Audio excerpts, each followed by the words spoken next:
কিয়ামত কবে বইয়ের মধ্যে দেখলাম হাসরের ময়দানে সূর্যকে নিয়ে আসা হবে 1 মাইল দূরত্বে।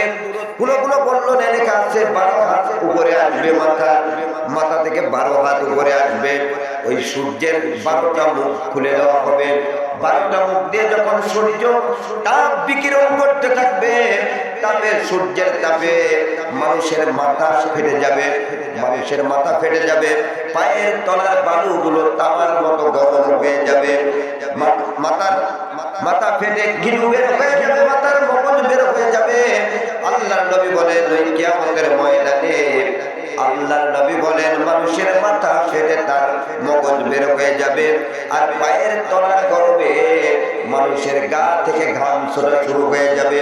ঘামতে ঘামতে মানুষগুলো এত ঘাম হয়ে যাবে, ওই ঘামের মধ্যে মানুষেরা সাঁতার কাটা পর্যন্ত শুরু করবে। এই বিভীষিকাময় মুহূর্তে মানুষগুলো পাগল পারা হয়ে যাবে, ছোটাছুটি করবে।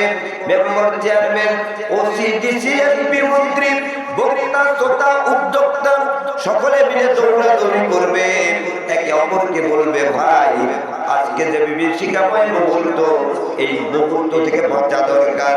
সুতরাং চলেন যাই একজনের কাছে আমরা বলি, যাতে করে আল্লাহর দরবারে বিচারের জন্য সেই লোকটা আমাদের জন্য সুপারিশ করে। হাসরবাসীরা বলবে কার কাছে যাওয়া যায়, কে আমাদের জন্য আল্লাহর কাছে সুপারিশ করবে? হঠাৎ করে কে জানি মানুষের মনে মনে বলে দেবে, তোমরা যদি আজকের এই বিভীষিকাময় মুহূর্ত থেকে বাঁচতে চাও তাহলে আদি পিতা আদম আলাইহিস সালামের কাছে যাও। জোরে হাসরবাসী দৌড়ে দৌড়ে আদি পিতা আদম আলাইহিস সালামের কাছে চলে যাবে। আদম আলাইহিস সালামকে গিয়ে হাসরবাসী ডেকে ডেকে বলবে, ইয়া আবুল বাশার, হে আমাদের আদি পিতা আদম, আপনাকে আল্লাহ তাআলা জান্নাতের ভিতরে সৃষ্টি করেছিলেন, এরপরে জান্নাতি নিয়ামত দান করেছিলেন। জান্নাতের ভিতরে আপনার বাঁধরের হাত দিয়ে মা হাওয়াকে তৈরি করেছিলেন। হে আমাদের আদি পিতা, আজকে বিচারের দিনে বিভীষিকাময় মুহূর্তে আমরা বিপদে পড়ে গেছি, এই বিপদ থেকে বাঁচানোর জন্য আল্লাহর দরবারে একটু সুপারিশ করুন। আল্লাহ তাআলা যেন তাড়াতাড়ি বিচার শুরু করে দেন। সঙ্গে সঙ্গে আল্লাহর নবী প্রথম মানব আমাদের আদি পিতা আদম আলাইহিস সালাম ডেকে ডেকে বলবে, ও হাসরবাসী ভাইয়েরা, আমার দ্বারা সম্ভব নয়, আজকে আমিও কারো জন্য সুপারিশ করতে পারবো না। কেননা আল্লাহ তাআলা আমাকে ডেকে ডেকে বলেছিলেন, আদম তুমি এই জান্নাতের ভিতরে থাকো, যেখানে ইচ্ছা সেখানে যাও, যা ইচ্ছা তাই খাও, কিন্তু ওই গাছটির নিকট যেও না, ওই গাছটির ফল খেও না। আল্লাহ তাআলার এই একটা হুকুমকে অমান্য করার কারণে আমি জান্নাত থেকে বিতাড়িত হয়ে গেছি, আমার স্ত্রী সহ জান্নাত থেকে তাড়িয়ে দিয়েছে। তাই কাল কিয়ামতের ময়দানে, হাসরের ময়দানে আজকে আল্লাহর দরবারে সুপারিশ করার মতো সাহস আমার নাই। জোরে বলেন ইন্নালিল্লাহ। আদম আলাইহিস সালাম বলবেন, হাসরবাসী ভাইয়েরা, তার চেয়ে তোমাদের বুদ্ধি নেই, শুনে নাও, তোমরা চলে যাও হযরত নূহ আলাইহিস সালামের কাছে। হাসরবাসী দৌড়ায় দৌড়ায় হযরত নূহ আলাইহিস সালামের কাছে চলে যাবেন। হযরত নূহ আলাইহিস সালামের কাছে গিয়ে বলবেন, হে নূহ, আপনাকে দ্বিতীয় আদম বলা হতো, আল্লাহ তাআলা রাসূল করে আপনাকে প্রেরণ করেছিলেন। সুতরাং আজকে এই হাসরের ময়দানে আমাদের জন্য আপনি একটু সুপারিশ করুন।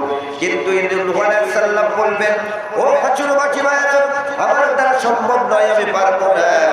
কেননা আমি যখন বন্যা চলে আসলো, আমি যখন নৌকায় ছিলাম, আমার সন্তানকে না ডুবে যাচ্ছিল, আমি আমার সন্তানকে মহব্বত করার কারণে, ভালোবাসার কারণে সন্তানকে বলেছিলাম, ইয়া বুনাইয়া কাম মা'ানা, ও আমার সন্তান তাড়াতাড়ি নৌকায় আসো। আমার ছেলে বলেছিল, না না না, আসবো না। আমি বারবার সন্তানকে যখন ডাকা শুরু করলাম, সঙ্গে সঙ্গে সন্তান আমার দিকে আসতে চায় না। আল্লাহ তাআলা আমাদের ধমক দিয়ে বলেছিল, নুরে, আর একবার যদি তোমার সন্তানকে তুমি ভালো বলে পরিচয় দাও, তাহলে নবুয়তের দপ্তরে থেকে তোমার নাম কাটা যাবে। হ্যাঁ হাসরবাসী ভাইয়েরা, তাই তো এত বড় ত্রুটি আমার হয়ে গেছে। আজকে হাসরের ময়দানে আমি তোমাদের জন্য কিচ্ছু করতে পারবো না। তার চেয়ে সেই ভালো তোমাদের একটা বুদ্ধি দেই, তোমরা হযরতে মূসা আলাইহিস সালামের কাছে চলে যাও। হাসরবাসী দৌড়ানো শুরু করবে। দৌড়াতে দৌড়াতে বিভীষিকাময় মুহূর্ত, চারিদিকে শুধু গতবার আযাব। হাসরবাসী দৌড়ায় দৌড়ায় হযরত মুসা আলাইহিস সালামের কাছে উপস্থিত হবে। হযরত মুসা আলাইহিস সালাম এবার হযরত মুসা আলাইহিস সালামের কাছে গিয়ে হাসরবাসী ডেকে ডেকে বলবেন, হে আল্লাহর নবী মুসা, আল্লাহ তাআলা আপনাকে সুন্দর নিয়ামত আর মুজিজা দান করেছিলেন। তুমি পাহাড়ে গিয়ে আল্লাহ তাআলা আপনার সঙ্গে কথা বলেছিলেন, আল্লাহ তাআলা আপনাকে অনেক মুজিজা দান করেছিলেন। ও মুসা, আজকে হাসরের ময়দানে এই বিভীষিকাময় মুহূর্তে আমাদের জন্য একটু আল্লাহর দরবারে সুপারিশ করুন। হযরত মুসা আলাইহিস সালাম বললেন, হাসরবাসী ভাইরা, আমার দ্বারা সম্ভব নয়, আমি পারবো না। কেন পারবো না শুনে নাও। আমি একদিন শহরের রাস্তা দিয়ে যাচ্ছিলাম, শহরের রাস্তায় দেখলাম একটা ফেরাউনের জাতির লোক আর একটা বনি ইসরাইল, এই দুইজনে বাড়াবাড়ি করছিল। এই দুইজনকে যখন সারাতে গেলাম, সঙ্গে সঙ্গে একজন বাড়াবাড়ি করলো আর আমার রাগ ধরে গেল। আমি এক থাপ্পড় মারলাম, ওই এক থাপ্পড়ে সে মারা গেল। আমি জানি না আমার দ্বারা একটা অন্যায় হয়ে গেল। কাল কিয়ামতের ময়দানে আজ বিভীষিকাময় মুহূর্তে আল্লাহ আমার কি হাসর করবে, আমার কি বিচার করবে, এটাই তো আমি চিন্তা করে পাই না। সুতরাং আজকে তোমাদের জন্য সুপারিশ করার ক্ষমতা আমার নাই। ও হাসরবাসী ভাইরা, তার চেয়ে বুদ্ধি দিলাম, তোমরা চলে যাও, জাতির পিতা ইব্রাহিম আলাইহিস সালামের কাছে চলে যাও। হাসরবাসী ইব্রাহিম আলাইহিস সালামের কাছে চলে যাবে।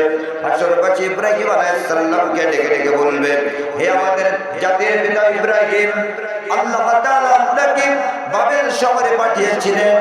হে ইব্রাহিম, আপনি আল্লাহর দরবারে আমাদের জন্য সুপারিশ করুন। হযরত ইব্রাহিম আলাইহিস সালাম বলবেন, হাসরবাসী ভাইরা, আমার দ্বারা অসম্ভব নয়, আমি পারবো না। কেননা পৃথিবীতে বাঁচতে গিয়ে দুনিয়ার জীবনে করে আমার যে জিন্দেগিতে 3 জায়গায় আমি এমন কথা বলেছিলাম যে কথাগুলো কায়দা করে বলেছিলাম, কিন্তু মিথ্যার মতো হয়ে গিয়েছিল। আর হাসরের ময়দানে আমার কি বিচার হবে, আমার কি হিসাব হবে, আমি নিজের হিসাব দিয়ে টেনশনে আছি। সুতরাং আজকে তোমাদের জন্য আমি কখনো সুপারিশ করতে পারবো না। হাসরবাসী চিন্তায় পড়ে যাবেন, হাসরবাসী চিন্তায় পড়ে যাবেন। হাসরবাসী যখন চিন্তায় পড়ে যাবেন, সঙ্গে সঙ্গে হাসরবাসীকে হযরত ইব্রাহিম আলাইহিস সালাম বলবেন, হে হাসরবাসী ভাইরা, আজকে তোমাদের জন্য একটা সাজেশন আমি দিয়ে দিচ্ছি, শুনে নাও। তোমরা সেই ভালো, তোমরা চলে যাও ঈসা আলাইহিস সালামের কাছে। হাসরবাসী দৌড়ায় দৌড়ায় ঈসা আলাইহিস সালামের কাছে চলে যাবেন। ঈসা আলাইহিস সালামকে গিয়ে বলবেন, হে আল্লাহর নবী ঈসা, আল্লাহ তাআলা আপনাকে বাপ ছাড়াই দুনিয়াতে পাঠিয়েছিলেন, আপনার মা আছে বাবা নাই, এই অবস্থায় আপনাকে দুনিয়াতে পাঠিয়েছিলেন। আল্লাহ মহব্বত করে ওই ইহুদিদের হাত থেকে আপনারে বাঁচিয়েছিলেন। সুতরাং আজকে হাসরের ময়দানে আমাদের জন্য একটু সুপারিশ করুন। হযরত ঈসা আলাইহিস সালাম বলবেন, ও হাসরবাসী ভাইরা, আমার দ্বারা সম্ভব নয়, আমি পারবো না। কেননা পৃথিবীতে চলতে গিয়ে ওই খ্রিস্টানের আমাকে আল্লাহর পুত্র বলেছিল। সুতরাং আমার দ্বারা সম্ভব নয়, আমি পারবো না। তবে হাসরবাসী ভাইরা, তোমাদের জন্য আজকে একটা সাজেশন দিচ্ছি, তোমরা শুনে নাও। তোমরা চলে যাও আজকের এই হিসাবের জন্য, আজকের এই শাফাআতের জন্য, আজকের এই সুপারিশের জন্য পৃথিবীর কোন নবী পারবে না। আল্লাহর কাছে বলার মতো ক্ষমতা কারো থাকবে না।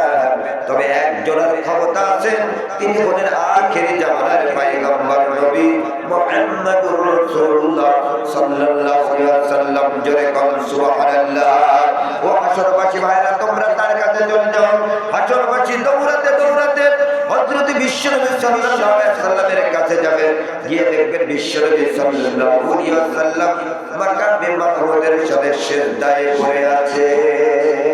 সিজদায় পড়ে ইয়া উম্মতি, ইয়া উম্মতি বলে কাঁদছে। হাসরবাসী গিয়ে বলবে, হে আল্লাহর নবী, আপনি মাথা উঠান, আমাদের জন্য সুপারিশ করুন। আল্লাহ রাসূল আস্তে করে মাথা উঠাবে, উঠিয়ে বলবেন, হাসরবাসী ভাইয়েরা, আজকের এই সুপারিশের দায়িত্ব আল্লাহ তাআলা আমাকেই দিয়েছেন। জোরে কোন সুবহানাল্লাহ। আজকে আসো, আমি তোমাদের জন্য সুপারিশ করব।